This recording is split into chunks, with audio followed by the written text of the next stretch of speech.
Freeze frame. Everybody clap your hands, clap clap clap clap clap clap clap clap clap clap clap clap.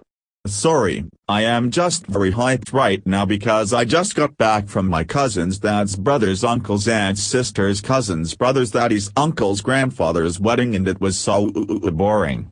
Like for real, the bride didn't even show up because she was too busy listening to my audio booms. What can I say, I have that effect on the ladies. Anyhow, this is the 11th chapter and it's gonna be sneezy breezy very coolly. Some say that this is my best chapter, others say no it is not. So on the count of 3 let us begin. You know. DOS. 3.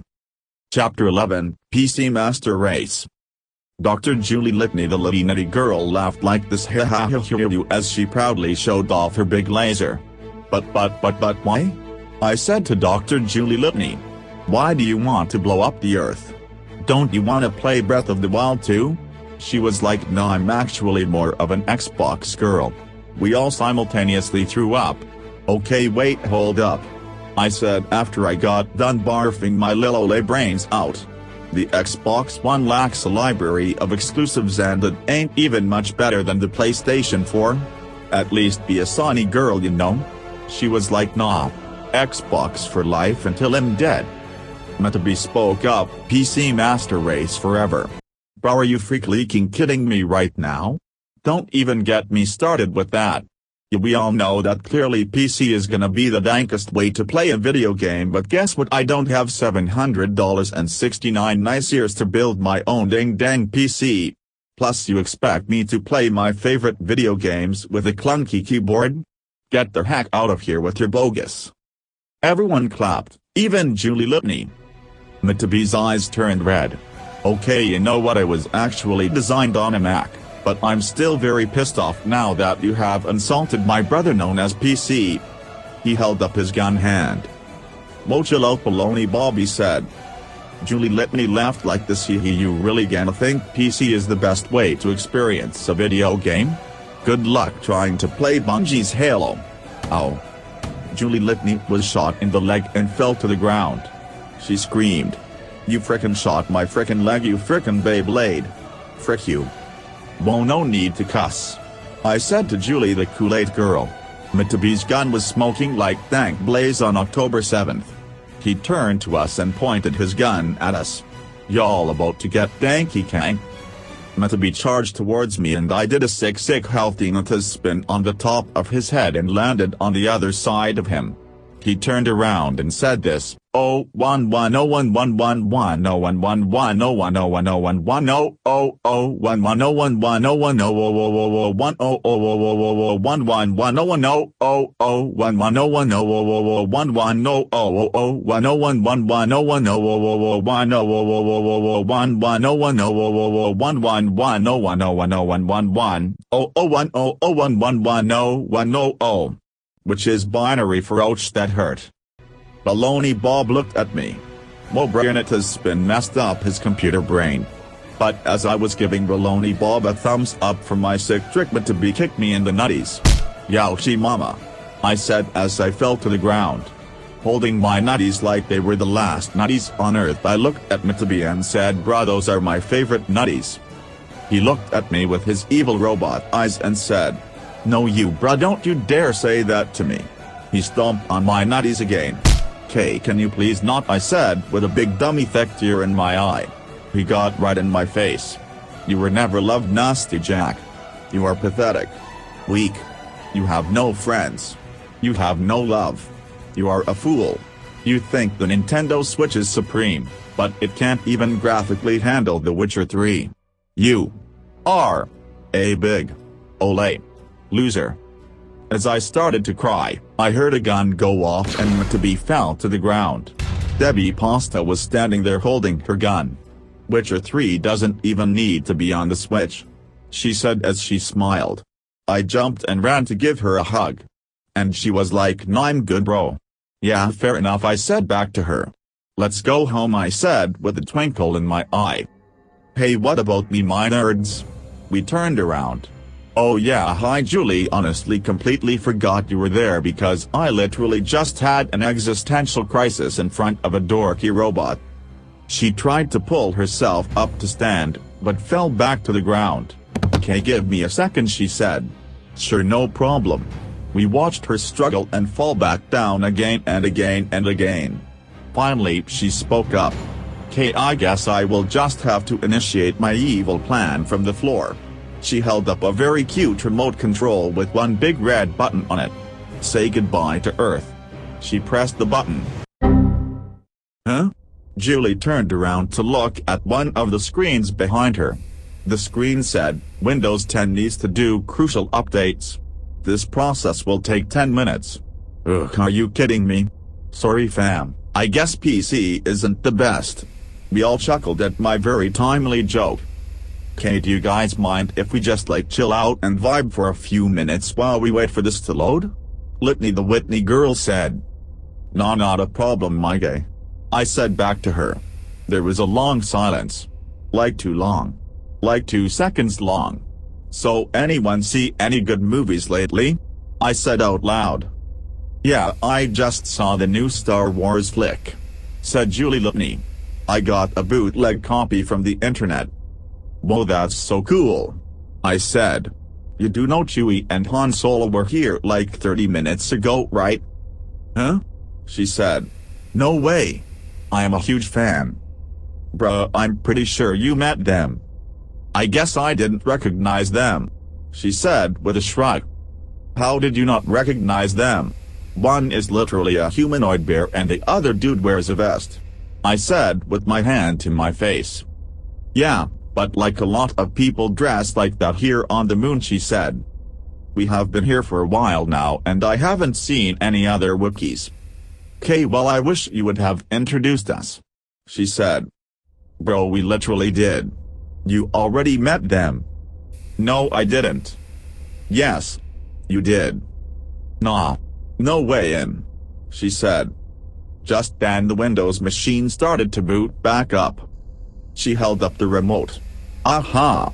Now the Earth will perish." She pressed the red button. A countdown began on the screen. 10 minutes until laser goes boom boom. I sprinted towards Julie Litany and kicked the remote out of her hands and it bounced around the room comically for 90 minutes. When it finally stopped bouncing, I looked at the clock on the monitor. We still had 9 minutes and 43 seconds until the laser went off. I picked Julie Litany off the ground and held her up to me. "Dude, y'all gotta stop this." She spat in my face like this payu and laughed like this and said, "No way. I will never tell you the password." I slapped her on the wrist. "Bad scientist. Bad bad bad." I threw her on the ground. "Lock her up, Bobby Wobbly the lockup king." "You got it sir," he replied immediately. I walked over to the computer and clicked on the app called Laser Blaster 3 and it asked me for a password. "Try 123. said Debbie. I tried it and nothing happened. "Abu woo. Try 456. she said. I tried it and nothing. "Abu woo." We spent the next 9 minutes trying sequences of numbers but nothing happened. The countdown got to 10. 9. 8. "Quick," I said. "There must be a number we are forgetting." Then it hit me. Aha! I typed in the password. The countdown stopped. "What number did you put in?" Debbie asked. I said, "But as for you, the Lord took you and brought you out of the iron smelting furnace, out of Egypt, to be the people of his inheritance, as you now are." I smiled. "What are you talking about?" said Debbie. I laughed like this now.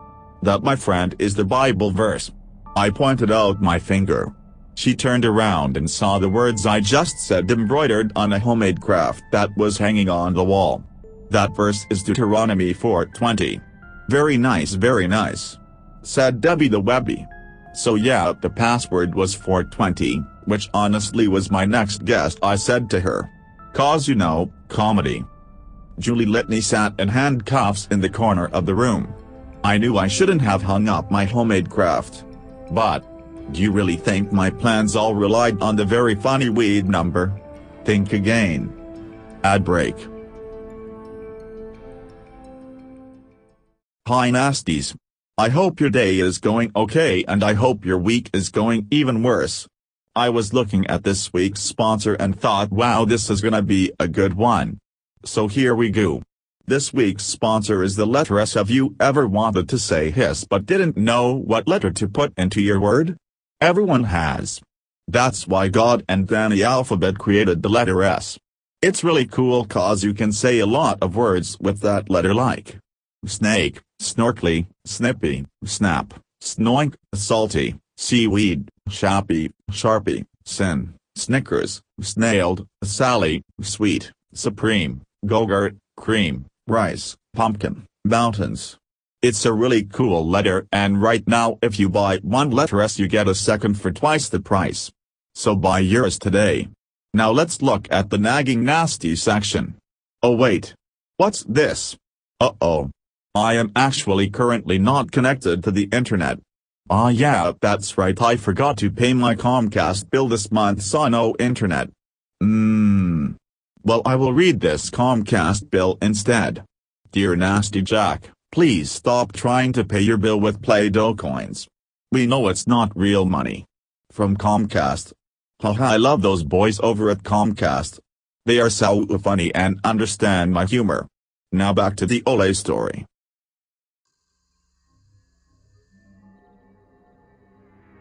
Julie Litney smirked at all of us. Truly, it is so sad you think it would be that easy, Nasty Jack. Metaby was right, you are a big dumb goof. Grr. I said, and I clenched my fist like in that Arthur meme. Debbie Pasta stepped forward. So what the frickin' frick is your next big plan? We've got you in handcuffs and we already stopped the laser. So y'all really can't do nothing about it. First of all, Julie Litney says, this was just a distraction to get you here. The real lasers are on floor 68 sad and you are now here on floor 2 and guess what? We ain't got no stinking elevators. There is no way you could get there before the laser goes off in just a few minutes. Oh, and one more thing. She looked past us and we all turned around. A door opened up and smoke came pouring out. A figure stepped through the clouds. It was Neil Legstrong.